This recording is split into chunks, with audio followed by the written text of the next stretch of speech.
اور ہم یہاں سے پکارے وہ وہاں سے سنے، مصطفیٰ کی سماعت پہ لاکھوں سلام۔ اللہ تعالیٰ اپنے محبوب صلی اللہ علیہ وآلہ وسلم کو دے کر اپنے بندوں پر بہت بڑا احسان کیا۔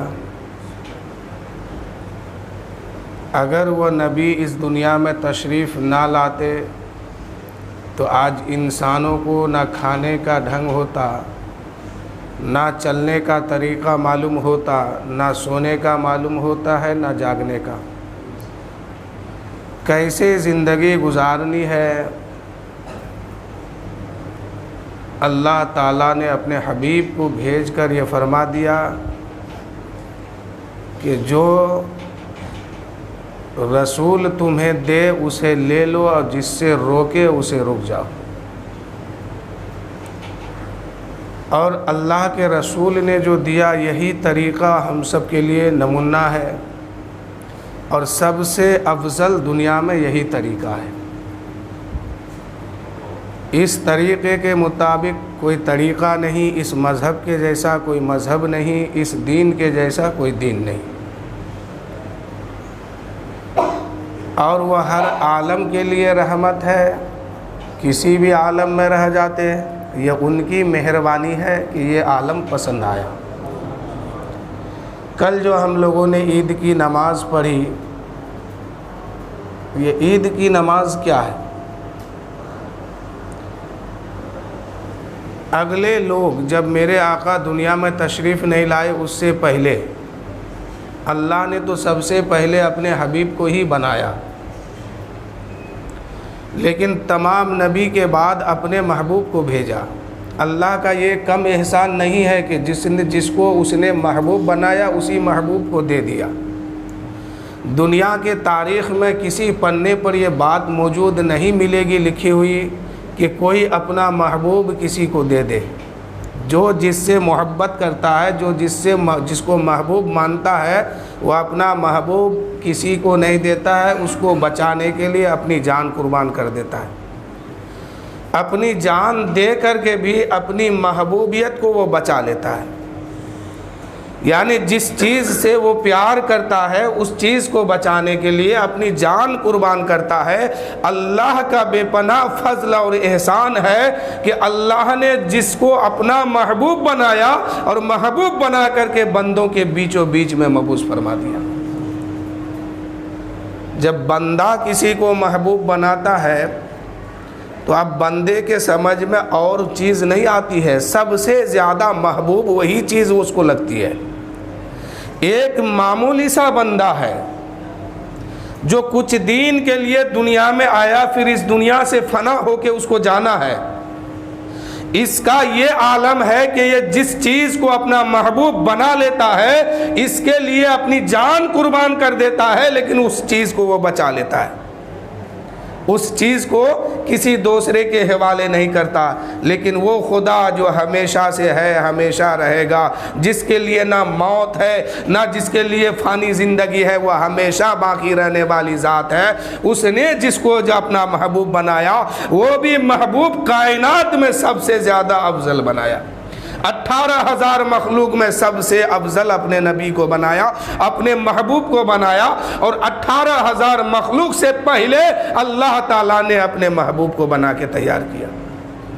اور بنایا تو صرف وہاں پر دو ہی ذات تھی، ایک اللہ تھا، ایک رسول پاک کی ذات تھی، تیسرا کوئی نہیں تھا۔ ایک مدت گزر گیا صرف اسی معاملے میں کہ رب ہو کے محبوب کو دیکھتا ہے اور محبوب ہو کے رب کو دیکھتا ہے،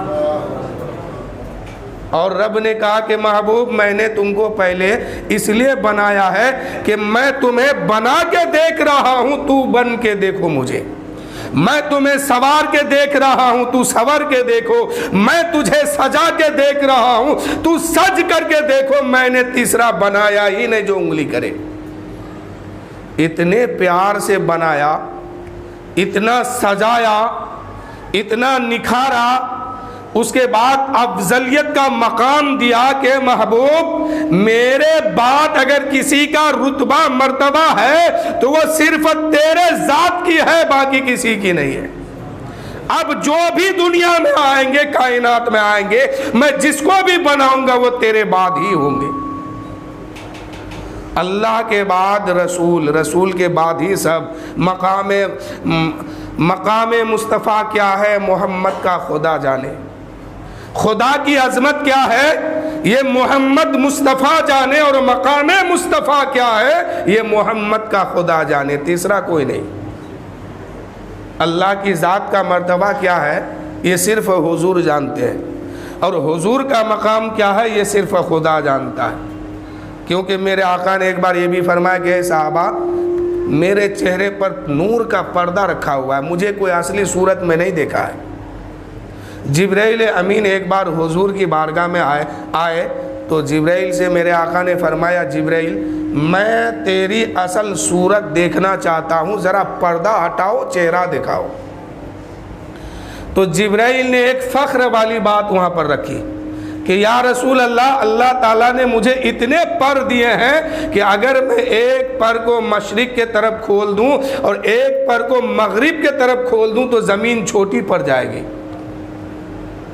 اور اگر میں اس کو دبوچ دوں دنیا کو تو جیسے درزی کپڑے کو کاٹتا ہے ایسے ہی دنیا ٹکڑے ٹکڑے میں بدل جائیں گے۔ اتنی طاقت ہے میرے اندر۔ صرف 2 پر، کئی روایت میں ہے 600 پر اللہ نے اس کو دیا، کئی روایت میں اور بھی ہے، لیکن یہاں 2 پر کی بات ہے کہ جبرائیل کہتے ہیں کہ یا رسول اللہ، اللہ نے میرے پر میں اتنی طاقت دی ہے کہ اگر میں اس زمین کو دبوچ دوں تو جیسے درزی کپڑا کاٹتا ہے ایسے دنیا ٹکڑے ٹکڑے میں بدل جائیں گے۔ یا رسول اللہ، یہ زمین چھوٹی پڑ جائے گی، یہ دنیا چھوٹا ہو جائے گا۔ آپ میری اصل صورت دیکھنا چاہتے ہیں تو زمین پہ نہیں، سدرہ پہ آنا ہوگا۔ اللہ نے کرم فرمایا، وہ بھی رات آ گئی معراج کی۔ جبرائیل غلام بن کے آئے ہیں لینے کے لیے جب آئے ہیں لے کے چل رہے ہیں۔ حضور لباس بشریت میں تھے، جبرائیل ملک تھا، فرشتوں کا سردار تھا، لے کے چل رہے ہیں۔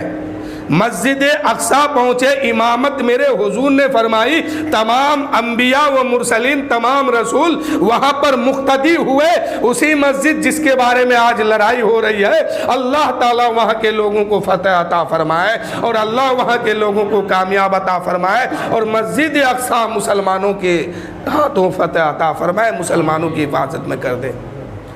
اسی میں حضور نے امامت فرمائی۔ اب یہاں سے سفر براق کا شروع ہو گیا۔ براق کے بعد رفرف آیا۔ رفرف کا معنی ہوتا ہے کہ بجلی سے زیادہ تیز چلنے والی، اور حضور چل رہے ہیں اپنے گھر سے جب چلے براق پر، تو براق کا عالم یہ تھا کہ جہاں نظر پہنچتی ہے وہاں اس کا قدم گرتا ہے، اور حضور آسمانی سفر ہوا میں کر رہے ہیں، اور زمین کے اندر بھی دیکھ رہے ہیں، زمین والے کو بھی دیکھ رہے ہیں۔ راستے سے گزر ہو گئی۔ آج جہاز میں سفر کرنے والے سے پوچھئے زمین میں کیا دکھائی دے رہا ہے تو وہ کہے گا مجھے کچھ نہیں دکھائی دیتا، کوئی مشین کام نہیں کرتا ہے، لیکن میرے رسول جہاز سے بھی کروڑوں گنا تیز رفتار میں سفر کر رہے ہیں، اور دیکھتے کیا ہے کہ حضرت موسیٰ علیہ السلام ابھی اپنی قبر مبارک پر نماز ادا کر رہے ہیں۔ اب پہنچ گئے بیت المقدس میں تو صف میں موسیٰ علیہ السلام کھڑے ہیں۔ پتہ چلا کہ انبیاءوں کو سفر میں کوئی پریشانی، کوئی ٹائم نہیں لگتا ہے ان کو، ادھر نماز بھی پڑھ رہے ہیں، ادھر پہنچے بھی ہیں۔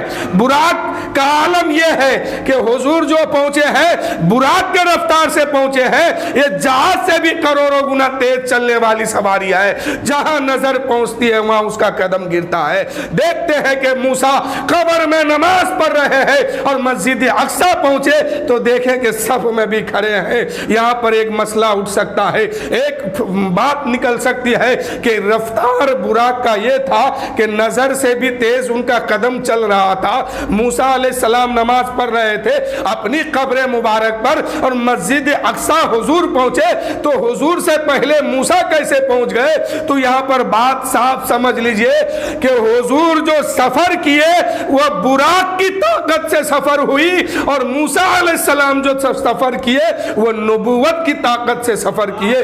تو براق کی طاقت اور ہے، نبوت کی طاقت اور ہے۔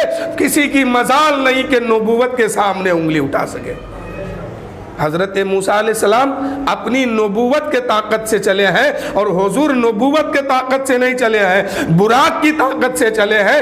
اس لیے براق کی نظر جہاں پڑتی تھی وہاں اس کا قدم گرتا تھا، اور حضرت موسیٰ جو ہے نبوت و رسالت کی طاقت سے چلے ہیں تو براق سے پہلے وہاں مسجد اقصیٰ پہنچ گئے۔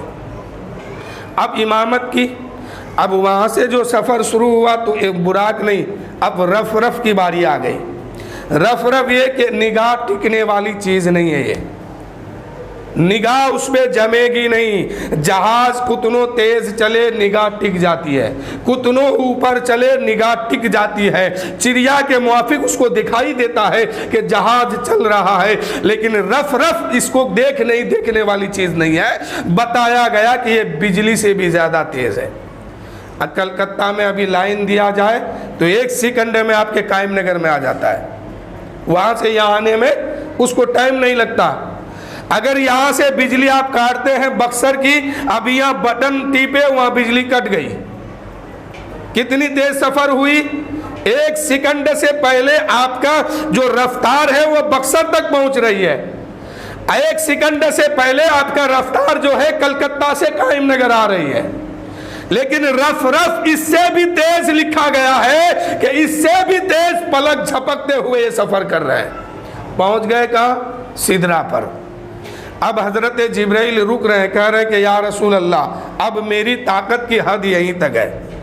پہلے کیا کہہ رہے تھے کہ اگر میں زمین کو دبوچ دوں تو ٹکڑا ٹکڑا ہو جائے گا، میری اتنی طاقت ہے کہ اگر 2 پر میں پھیلا دوں تو دنیا چھوٹی پڑ جائے گی۔ اب وہاں جا کے کیا کہتے ہیں کہ یا رسول اللہ میری طاقت کی حد یہی ہے۔ میرے آقا نے فرمایا جبرائیل پھر دکھاؤ وہ چہرہ جو دنیا میں تو نے وعدہ کیا تھا۔ جبرائیل نے اپنے چہرے سے نقاب ہٹایا، کئی ہزار پردے کو ہٹائے، جبرائیل کا چہرہ سامنے آیا، رسول پاک نے اس چہرے کو دیکھ لیا۔ اب میرے آقا فرماتے ہیں جبرائیل میں جا رہا ہوں، تو جبرائیل نے کہنے لگے یا رسول اللہ آپ تو میری اصل صورت دیکھ لیے، شکل بھی دیکھ لیے، چہرہ بھی دیکھ لیے، یا رسول اللہ آپ اپنی صورت کب دکھائیں گے، اپنا چہرہ کب دکھائیں گے؟ میرے آقا نے فرمایا جبرائیل یاد کرو وہ وعدہ زمین پر تو نے کہا تھا کہ یا رسول اللہ میری حقیقت اگر دیکھنا ہے تو زمین پہ نہیں سدرا پہ آنا ہوگا۔ لو میں سدرا پہ آ گیا، تیری حقیقت کو دیکھ لیا، اب اگر مجھے دیکھنا ہے تو لامکان میں آنا ہوگا، اللہ کے پاس جانا ہوگا۔ جبرائیل نے کہا فروغ تجلی بس اوجد برم، یا رسول اللہ میری حد یہیں تک ہے، اگر میں 1 قدم آگے بڑھتا ہوں تو تجلی کے فروغ سے میرے بالوں پر جل جائیں گے۔ اس میں تجلی مطلق ہے، پتہ نہیں کہ اللہ کی تجلی سے، اللہ کے نور کے جھلک سے، یا رسول پاک کے چہرے کی چمک سے، یا رسول پاک کی خوبصورتی سے، یا رسول پاک کی تجلی سے پر جلیں گے، اس میں بات مطلق ہے۔ جبرائیل نے کہا یا رسول اللہ 1 بال برابر اگر آگے بڑھتا ہوں تو میرے بالوں پر جل جائیں گے۔ تو جبرائیل نے بھی میرے نبی کو نہیں دیکھ پایا، اصل صورت نہیں دیکھ پایا میرے رسول کو بھی۔ تو کائنات میں سب سے افضل اللہ نے کس کو بنایا؟ اپنے محبوب کو۔ خدا کی عظمت کیا ہے محمد مصطفیٰ جانے، اور مقام مصطفیٰ کیا ہے یہ محمد کا خدا جانے۔ اتنے عظمت والے برکت والے رسول کو جس کو خدا نے اپنا محبوب بنایا، جس کو خدا نے سب سے پہلے بنا کر کے سامنے رکھا اور کہا کہ تو میرا محبوب ہے، اس محبوب کو جو ہے اللہ نے دنیا میں بھیج کر بندوں پر احسان کر دیا کہ لو میں تمہیں اپنا محبوب بھی دے رہا ہوں۔ کائنات میں آج تک کوئی اپنا محبوب کسی کو نہیں دیا۔ تو اللہ کے رسول کا یہ فضل ہے کہ اللہ کے رسول دنیا میں آئے، ہمیں سب طریقہ ملا، نماز ملی، روزہ ملا، زکوٰۃ ملا، حج ملا، صدقہ، فطرہ، خیرات، دین، اسلام، مذہب، سونا، کھانا، پینا، اٹھنا بیٹھنا، بچے، برادر، خاندان، سب رسول کے صدقے میں ملا ہے۔ تو میں بتا رہا تھا کہ عید کیا ہے۔ جب میرے رسول دنیا میں تشریف نہیں لائے تھے، اس سے پہلے ہر قبیلے کے لوگ عید مناتے تھے، لیکن جیسے ہم مناتے ہیں، جیسے ہمیں منانے کا حکم ملا، ایسے نہیں مناتے تھے، کیونکہ اس وقت غیر قوم زیادہ تھے، یہود و نصرانی تو کیا تو ان لوگوں میں جب کوئی خوشی کی بات آتی تھی، کوئی ناچتا تھا، کوئی باجا بجاتا تھا، کوئی کیا کرتا تھا۔ جب ہجرت کے دوسرے سال آئے، رمضان لاگو ہوا، مسلمان روزہ رکھے، اس کے بعد اللہ کے رسول نے فرمایا اے مسلمانوں، 1 مہینہ تم بھوکے پیاسے اللہ کو منانے کے لیے گزارے ہو، اب اللہ کے طرف سے تمہیں عید کا دن دیا جاتا ہے، اس دن خوشی مناؤ۔ اب اس دن جب خوشی منانے کی بات آئی، لوگوں نے طرح طرح کی خوشی منائی۔ کچھ لوگوں نے حضور کی بارگاہ میں شکایت کی، یا رسول اللہ فلاں صحابی ایسے خوشی مناتے ہیں۔ حضور نے فرمایا یہ اللہ کے طرف سے ہے، منانے دو خوشی، لیکن حد اس میں مقرر کیا گیا کہ تم خوشی مناؤ گے، تمہارے خوشی میں غریب شامل ہوں گے، تمہارے دسترخوان وسیع ہو جائیں گے، تم کھانے میں لوگوں کو شرکت کرو گے، اپنی خوشی میں غریبوں کو بھی شامل کرو۔ تو عید جو ہے ہجرت کے دوسرے سال اس مسئلے کو لاگو کیا گیا۔ تو اللہ کے رسول پہنچ گئے کہاں؟ سدرا پر۔ بات آئی ہے تو بس 2 منٹ کے مختصر سماعت کی۔ سدرا پر گئے حضور، اس سے پہلے اللہ نے سب سے پہلے رسول کو بنایا، اس کے بعد اور 18,000 مخلوق کو بنایا۔ 18,000 مخلوق کو بنانے میں کوئی نہ کوئی چیز پہلے سے موجود تھی، اس کو لے کر کے بنایا۔ لیکن رسول کو جب بنایا تو اس سے پہلے کوئی چیز کائنات میں موجود نہیں تھی، نہ آسمان، نہ زمین، نہ پانی، نہ ہوا، نہ مٹی، نہ آگ، نہ روح، کچھ بھی نہیں۔ انسان کو بنانے کے لیے مٹی لیا گیا، پانی لیا گیا، اس کو ملایا گیا، پتلا بنایا گیا، اس میں روح ڈالی گئی۔ تو یہ ساری چیزیں جو ہے پہلے سے موجود تھی، اس کو لیا اور بنا دیا گیا۔ لیکن رسول کو جب بنایا گیا تو اس وقت کچھ بھی موجود نہیں تھی۔ سوال عالم تصورات کی دنیا پر رب کی بارگاہ میں ہے کہ میرے رب، تو نے جب کسی چیز کو بنایا اس سے پہلے کوئی نہ کوئی چیز موجود تھی، اس کو لیا اور بنا دیا، لیکن رسول کو جب بنایا اس وقت کائنات بھی نہیں تھی، تو نے پھر بنایا کیسے؟ تو اللہ کہتا ہے فَخُلِقْتَ محمد، ہم نے محمد کو اپنے نور سے پیدا کیا۔ جب اللہ کہتا کہ جب میں نے چاہا کہ لوگ مجھے خدا کہے، لوگ مجھے رحمان کہے، لوگ مجھے رحیم کہے، مجھے مانے، مجھے میری عبادت کرے، مجھ سے حاجت طلب کرے، لوگ مجھے جانے، تو میں نے کیا کیا؟ فَخُلِقْتَ محمد، میں نے اپنے نور سے ایک نور کا ٹکڑا نکالا، اس کو سامنے رکھا، اسی کا نام محمد رکھ دیا۔ تو حضور اللہ کے نور سے یہ نور ہے، نورم من نور اللہ۔ یہ نور کوئی معمولی نہیں ہے، حضور کوئی معمولی نہیں ہے، حضور کی ذات کوئی معمولی ذات نہیں ہے، یہ اللہ کے نور سے اس کو بنایا گیا ہے، اور بنا کے سامنے رکھا اور کہا کہ تو ہی محمد ہے، تو ہی رسول ہے، تو ہی میرا محبوب ہے، تو ہی میرا صنم ہے، بنا کے سامنے رکھ دیا۔ اور ایک مدت جب گزر گئی تو اللہ نے پھر کائنات کو وجود میں لایا۔ تو حضور صلی اللہ علیہ وسلم ہر عالم کے لیے رحمت ہے، وہ کسی بھی عالم میں رہ جاتے، یہ ان کی مہربانی ہے کہ یہ عالم ان کو پسند آیا۔